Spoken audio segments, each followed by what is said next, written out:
তুই জানিস না আমি কই আছি? আমি এখন পূজা চেরির কাছে আছি। হ্যাঁ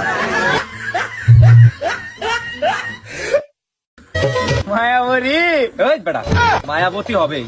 মায়াবতী, তুমি হয়তো জানো না আমি তোমার মায়ার যাবজ্জীবন সাজাপ্রাপ্ত আসামি। তাহলে বুঝো তোমার কত ভালোবাসি। বঞ্জারুনি মার পাকে যাই নিয়ম করিলেন রেহু পাশে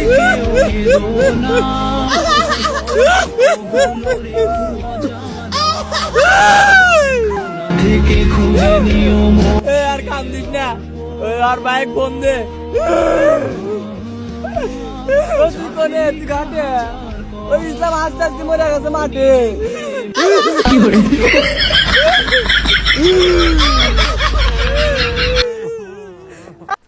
আমি যদি এই মুহূর্তে ফোন করি 300 পুলা পয়েন্ট চলে আসবে, তোমার ক্যামেরা বিস্কুটের মতো খেয়ে ফেলবে। এটা তো একটা শুটিং স্পট। গোষ্ঠী কেলাই তোর শুটিং। এই নাটকের নায়ক আমি, সিনেমার নায়ক আমি হবে। আপনি তো বুঝতেছেন। তুমি তো চিনলে না বাপ্পা রাজ রুজিনা রাজ্জা করা আমাকে চিনে। রাজ্জাক তো মরে গেছে, জানা যায় যেতে পারিনি। আপনি বুঝতেছেন না। কিসের বুঝাবুঝি? যত নায়ক আছে নায়িকা আছে সিলেট আসলে আমাকে ফোন করে, আর তুমি তো মিয়া। আপনি তো বিষয়টা তো বুঝতে হবে। কিসের বিষয়? Shooting of.